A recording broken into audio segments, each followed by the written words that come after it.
বাঁশিওয়ালার গল্পটার কথা মনে পড়ে যাচ্ছে। ঠিক যেমন ভাবে বাঁশিওয়ালার পেছন পেছন রাজ্যের সমস্ত ইঁদুরগুলো একসাথে মিছিল করে ওই সমুদ্রের দিকে চলে গিয়েছিল, ঠিক তেমন ভাবেই আমাদের এখানেও একজন অজানা অচেনা অদৃশ্য মানুষের পেছন পেছন লোভ, পাপ, হিংসার বিদ্বেষগুলো একে একে একে একে মিছিল করে ওই সামনের দিকে এগিয়ে চলেছে। অথচ আমি বা আমরা কেউই এই আদর্শের পোশাকটা পরেও ওই অদৃশ্য মানুষটাকে দৃশ্যে আনতে পারছি না।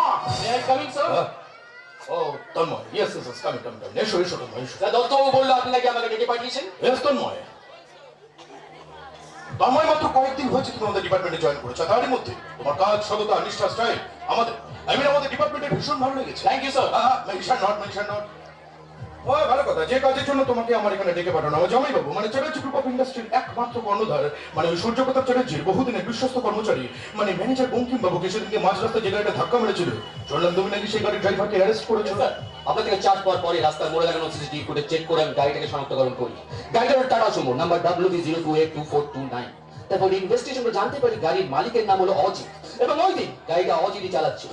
আজ সকালে ওর বাড়ি থেকে অ্যারেস্ট করেছি, আপাতত বাইরে বসিয়ে রেখেছি স্যার। ওয়েল ডান মাই বয়। তুমি বড় কাজ করো, তুমি লোকটাকে ভেতরে আনার ব্যবস্থা করো। Yes sir. দত্তবাবু ভিকটিমকে ভেতরে নিয়ে আসুন। স্যার বলছিলাম যে ছেলেটাকে দেখে না কিন্তু এটা সাদা সিধে বলে মনে হয়। তন্ময় আমাদের পশ্চিম বাংলায় অনেক নাটক, থিয়েটার বা যাত্রা দল আছে যারা বছরের বিভিন্ন সময় নানান মঞ্চে অভিনয় করে। তাদের মধ্যে কেউ সাজে উজির, কেউ সাজে ফকির, আবার কেউ বা রং বেরঙের ঝলমলে রাজার পোশাক পরে সাজে রাজা। আপাত দৃষ্টিতে তাদেরকে দেখে রাজা বলে মনে হলেও না, আসলে কিন্তু তারা সাধারণ মানুষ ছাড়া অন্য কিছুই নয়। কথাটা মাথায় রেখো। স্যার আসবো স্যার। স্যার এর নামে অজিত, গাড়ির মালিকও এনে ওই দিন গাড়িটা ইনি চালাচ্ছিলেন। বিশ্বাস করুন স্যার, এত বছর ধরে আমি গাড়ি চালাচ্ছি, কোনোদিন কোনো অ্যাক্সিডেন্ট হয়নি। কিন্তু সেদিন কি হলো, থেমে গেলেন কেন? স্যারকে পুরো কথাটা বলুন। আমার স্ত্রী খুব অসুস্থ স্যার, থ্যালাসেমিয়ার পেশেন্ট। মাঝে মধ্যে তাকে রক্ত দিতে হয়, প্রচুর খরচ। ওই গাড়িটাই আমার একমাত্র খরচা। বিয়ে বাড়িতে, পিকনিকে বা যে কোনো অনুষ্ঠানে ভাড়া দিয়ে যাওয়া হয়, তাতে আর আমার চলছে না। সেদিন আমার স্ত্রীকে রক্ত দেওয়ার কথা ছিল, কিন্তু আমার পকেটে একটাও টাকা ছিল না। সেই কারণে আমি প্রচন্ড অন্যমনস্ক ছিলাম, আর সেই জন্যই হয়তো। স্যার একদম ঠিক কথা বলেছো। স্ত্রী যে অসুস্থ ছিল বাড়িতে গ্রেপ্তার করার সময় আমি নিজের চোখে দেখে এসেছি। আপনি আমাকে বাঁচান স্যার, আপনার দুটো পায়ে ধরে অনুরোধ করছি, আপনি আমাকে বাঁচান। নিজের স্ত্রীর চিকিৎসা করানোর জন্য তোমার কাছে টাকা নেই অজিত, অথচ মদ খাওয়ার জন্য দেখছি তোমার কাছে যথেষ্ট টাকা আছে। কাল রাতে ঠিক কতটা মদ খেয়েছিলে? এখন তো মুখ থেকে ফুরফুর করে মদের গন্ধ বেরোচ্ছে। টেনশনে খেয়েছিলাম sir. You just shut up. এই নিশানে কখনো কেউ মদ খায় না অজিত, মদ খায় নেশা করার জন্য। আর তোমাদের মতো মানুষদের তো ডান হাত আর বাঁ হাত ছাড়া আর একটা এক্সট্রা হাত থাকে, যার নাম হলো অজুহাত। By the way Tanmoy, yes sir. Tanmoy তুমি তো কোর্টে চালান করে দাও। আর হ্যাঁ, ভালো কথা, ওর হয়ে যদি কোনো লয়ার জামিন চাইতে আসে না, তাহলে বাধা দেওয়ার দরকার নেই। আমি চাই যাতে করে ও জামিনটা পায়। না মানে বলছিলাম, এই যাও বাইরে গিয়ে বসো, বাইরে গিয়ে বসো। ঠিক আছে স্যার, ধন্যবাদ স্যার, ধন্যবাদ। স্যার আমি বলছিলাম যে এখন এই কেসটা থেকে হাত গুটিয়ে নেওয়া ঠিক হবে, আমাদের আরেকটু তদন্ত চালিয়ে যাওয়া দরকার আছে তো। তন্ময় তুমি ধরেছো ঠিকই, তবে তোমার আর আমার সিস্টেমটা না একটু আলাদা। ওই লোকটা একটা বাস্তব ভুগু, ওকে তুমি যতই জিজ্ঞাসাবাদ করো না কেন, পেটের ভেতর থেকে কোনো কথাই ও বাইরে বার করবে না।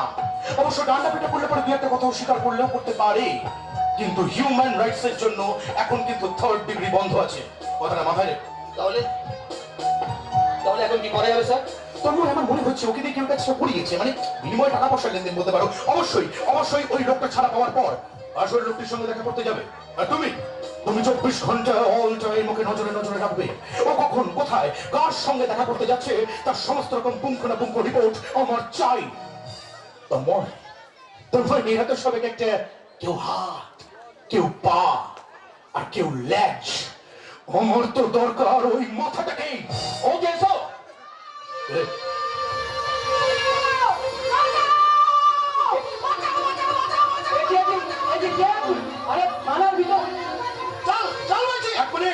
এক মিনিট যত হবো এটাকে। আচ্ছা পারলি স্যার, খালার সামনে ঘুরঘুর করছিল, হঠাৎ সাথে কাউ কিছু না বলে আপনার চেম্বারে ঢুকে পড়েছে স্যার। কাকে বাঁচাও? এই দেশটাকে বাঁচাও। দেশটা অসুখ করেছে। অসুখ করেছে। দেশটার বাঁ হাতে হয়েছে করোনা, ডান হাতে হয়েছে ক্যান্সার, পেটের লিভারে হয়েছে আলসার, মাথায় হয়েছে বড় টিউমার, পা দুটো দুমড়ে মুচড়ে একেবারে গেছে, নীতিহীনতার ইংরেজটা হয়ে গেছে কান লাগা। My God, আমার তো মনে হচ্ছে এই মহিলার মাথাটা একেবারেই গেছে। এই দেশটাকে বদলে দিতে দেখছে কোনো রক্তি নেই, মানবিকতার ছাড়াই, সব ট্যাক্সেরা, মনুষ্যত্বের injection। মাথাটা খারাপ হয়ে গেছে ঠিকই, কিন্তু কথাগুলোর মধ্যে একটা ফিলোসফি আছে। আই মিন দর্শন। এই, তোমরা কারা বলো তো? হ্যাঁ? তোমরা কারা? তোমাকে দেখে তো আমার নেতাজি সুভাষচন্দ্র বসু মনে হচ্ছে। আমি ঠিক বলেছি, ঠিক বলেছি। এটা তো আজাদ হিন্দ ফৌজ। 1947 সালে তখন তোমরা ইংরেজদের হাত থেকে দেশটাকে বাঁচিয়েছিলে, স্বাধীন করেছিলে। তবে আজ কেন পারছো না? তোমরা না বীর পুরুষ। স্যার আমার মনে হচ্ছে ওনার উপরে চরম কোনো দুর্ঘটনা ঘটে গিয়েছে, তাই জন্য এরকম উল্টো পাল্টা বকছে। একদমই সঠিক কথা বলেছো তন্ময়। আমারও মনে হয় কোনো বিশেষ কারণে ও হাইলি এফেক্টেড। এই, শোনো। একটা কথা বলি, আজকে রাত্রে না তোমাদের জেলায় একটা মিটিং করো, একটা মিছিল করো, ডেকে আনো বিনয় বাদল দিনে কিংবা বাঘা যতীনকে। ওদেরকে বলো সৈন্যাচারী সন্ত্রাসবাদী দল ইংরেজরা আবার এই দেশের ওপর আঘাত আনতে চলেছে। আঘাত। এই তোমরা সবাই রুখে দাঁড়াও। তোমরা আবার বলো, তোমরা আমাকে রক্ত দাও, আমি তোমাদের স্বাধীনতা দেবো।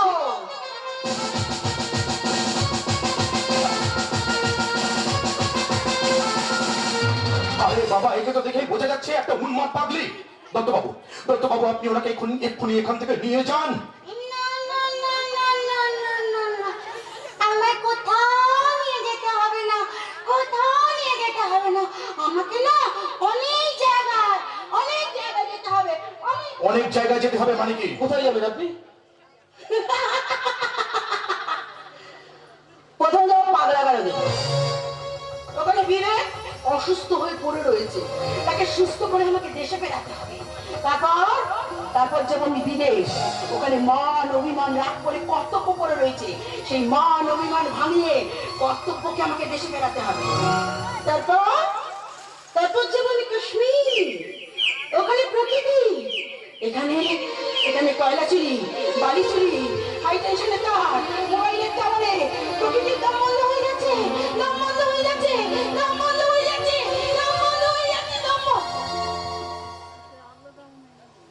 তাই কাশ্মীরে গিয়ে আমাকে প্রকৃতিকে আবার এই দেশে ফেরাতে হবে। তবে তো আমরা সবাই একজোট হব। আমি সেই গানটা গাইতে পারবো। কোন গান? এই মেরে वतन की जरा आँखों में भर जो शहीद हुए उनकी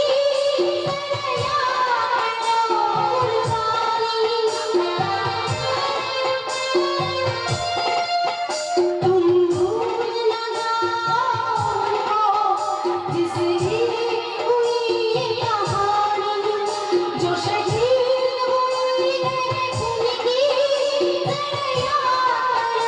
कुर्बानी। ऐ मेरे वतन की जरा आँखों में भर लो पानी, जो शहीद हुए उनकी जय हिंद की सेना, जय हिंद, जय हिंद, जय हिंद, जय हिंद, जय हिंद, जय हिंद, जय हिंद। ভারতের স্বাধীনতার গান গেয়ে পরাধীন মানুষগুলো মেকি স্বাধীনতার আনন্দে ভাসছে, কিন্তু ওরা তো জানে না ইংরেজ এই দেশ ছেড়ে চলে গেলে ওদের রক্ত বীজের ছাড়েরা এখনো এই দেশেই পড়ে আছে কিছু দালাল। আর আমার মতন সভ্য সমাজে মিশে থাকা কিছু অমানুষের বাচ্চা।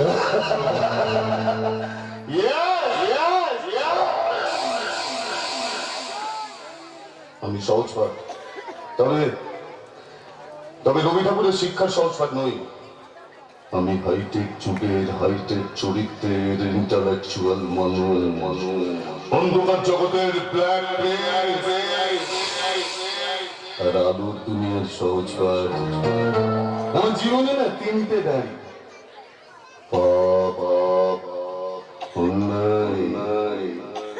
অধর্মে ভর্তি।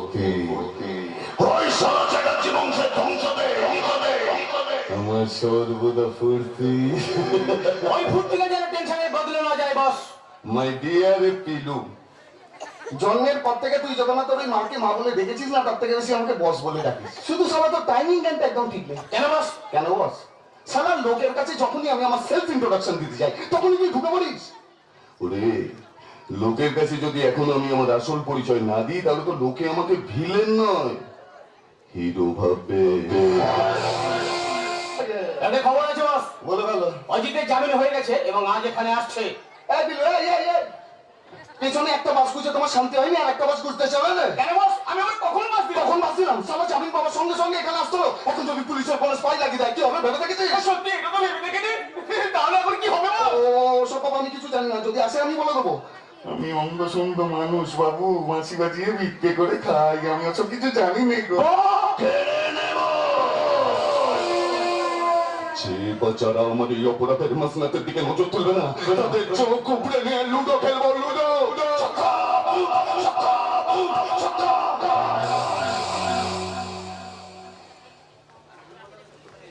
আমার ছাক্কা, তোর কি রাজিত? না মানে বস, বুঝতে পারলি না তো? এখনই যদি না পারিস বুলাদির সঙ্গে খেলবি কি করে? থাক ওসব কথা থাক, বরঞ্চ বলো এই পুলিশ তোকে ছেড়ে দিল? হ্যাঁ বস, পুলিশ আমাকে কোনোভাবে সন্দেহ করেনি, তাই তো ছেড়ে দিতে আমি সোজা তোমার এখানে চলে এসেছি। ভুল করেছিস।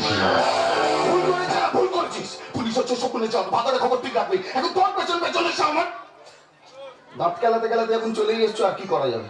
কদিন এখানে গা ঢাকা দিয়ে থাকো, সময় সুযোগ বুঝে আমি ঠিক বের করে দেবো। যাও। কিন্তু বস বাড়িতে আমার অসুস্থ তো যাই অজিত, এই বয়স তো অনেক হলো, এখনো বউ ছাড়া রাতে ঘুমোতে পারো না?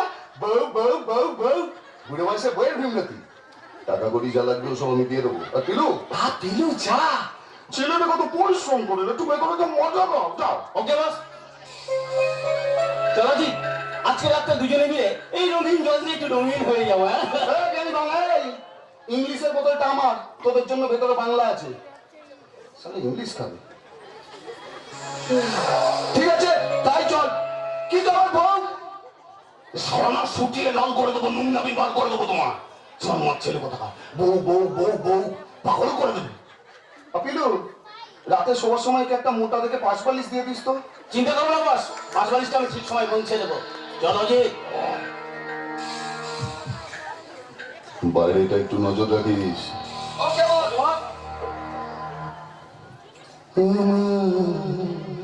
ভালোবাসার রাজপ্রাসাদে নিশুতি রাত ঘুমোর, তোমার জীবনের সরকার নারী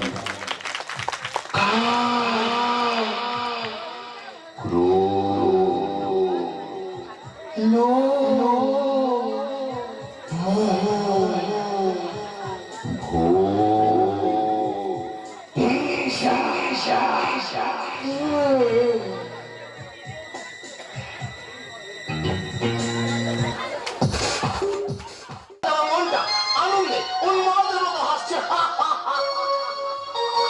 হবে নাই বা কেন?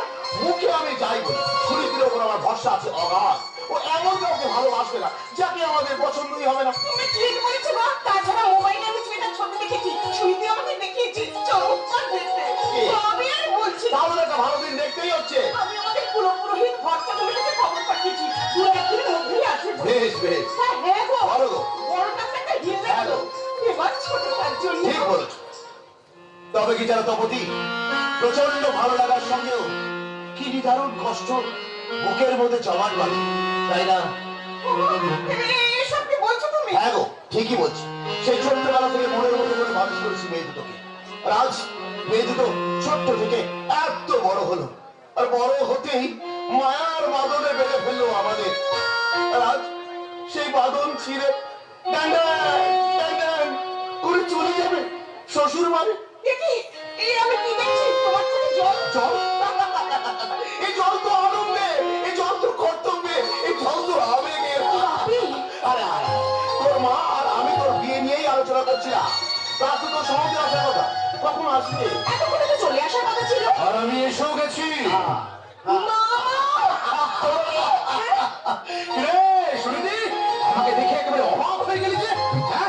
আরে বাবা, তুই আমাকে নিজের মুখে কথাটা না বললে কি হয়েছে? দিদি আর জামাইবাবু তো আমাকে ফোন করে সব ডিটেলস বলে দিয়েছে। আর সেই জন্যই তো ভাগ্নে রানী জামাইকে নিজের চোখে দেখতে আমি একেবারে বাড়ি বয়ে চলে এলাম। তবু ভালো, আমাদের কথা মনে পড়লো। না হলে তো এবারে রাস্তা দিয়ে ভুলেই গিয়েছিস। এটা কিন্তু তোমার দিদি একদম ঠিক কথা বলে। না জামাইবাবু, আসলে কি করবো বলুন তো, কাজের প্রচন্ড চাপ, একটু সময় করে উঠতে পারছি না। তবে হ্যাঁ, এখন থানাতে একজন নতুন এসআই জয়েন করেছে, ছেলেটার নাম হচ্ছে তন্ময়। ভীষণ ব্রিলিয়ান্ট আর প্রচন্ড সৎ। আর ওই ছেলেটা জয়েন করবার পর থেকেই একটু সময় সুযোগ করতে পারছি বলতে পারিস। ও ভালো কথা। হ্যাঁ, অঙ্কিমকে যে গাড়িটা অ্যাক্সিডেন্ট, ওটা অ্যাক্সিডেন্ট নয় জামাইবাবু, আমি ভালো করে বলতে পারি ওটা মার্ডার। শুনেছি পুলিশ তো প্রমাণ ছাড়া কিছু করে না, তাই এই ক্ষেত্রে প্রমাণটা কি বাবা? প্রমাণ এখনো আমার হাতে আসেনি, তবে সিম্পটম বলছে মার্ডার মার্ডার মার্ডার। আচ্ছা ঠিক আছে, এসব কথা কল থাক, বাড়িটাকে দয়া করে থানা করে তুলো না, এক্ষুনি ছেলেটা এসে পড়বে। আসতে পারি? এসো এসো, তোমার জন্য অপেক্ষা করছিলাম। তাহলে এই সেই হ্যাঁ বাপি, এই হলো সহজ পাঠ। সহজ, আমার মা, বাপি, মামা।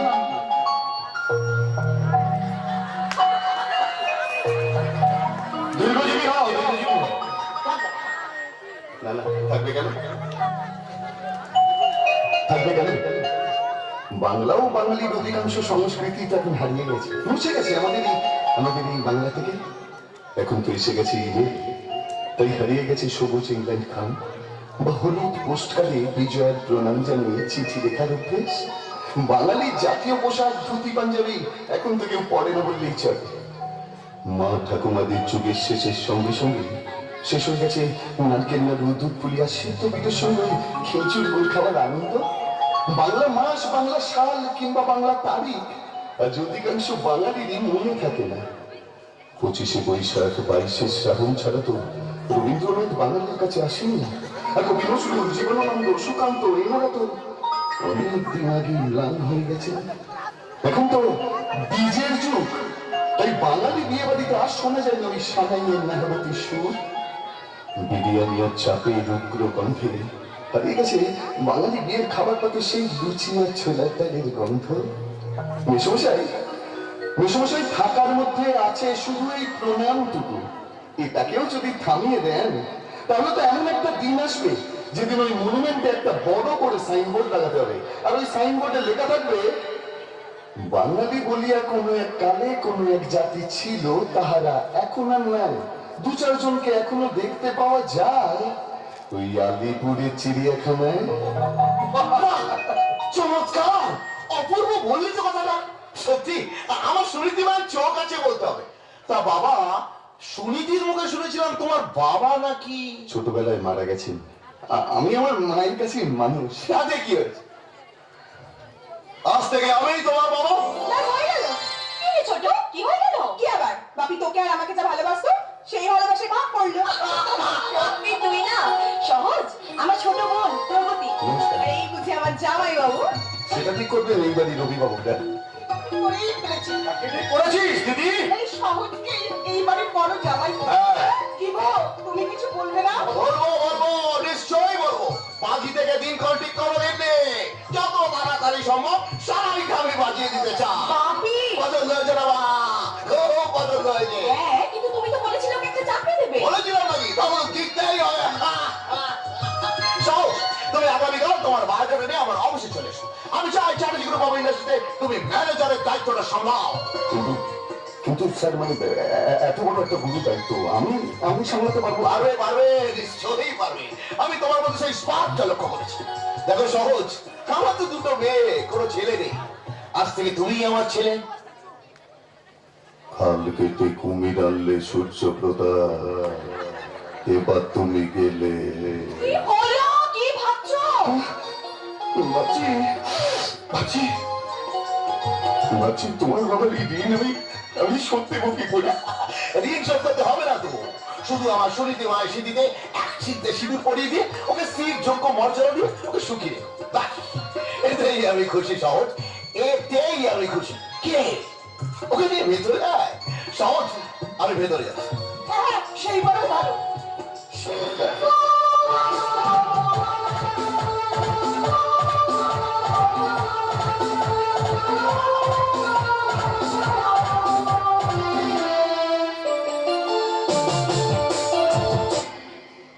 কিন্তু কিন্তু কি সহজ? কিন্তু এত সুখ আমাদের কপালে সইবে তো? যদি ধরো কোনো একটা কালবৈশাখীর ভয়ঙ্কর ঝড়ে আমার আমার জীবন প্রদীপটা নিভে যায়, তাহলে আমি ওদেরকে শেষ করে দেবো সেই আগুনের শিখা। এটা খুব বোকামি কাজ। पत्थर पानी पर मत फेंको, पत्थर पानी पर मत फेंको, क्योंकि वो पानी और भी कोई पीता है। जीना है तो हंसकर जियो, क्योंकि तुम्हें देख के और भी कोई जीता है, और भी कोई जीता है, और भी कोई जीता है।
কালপুরুষের পা পড়েছে প্রথম তা পড়তে খেলা শুরু হয়ে গেল।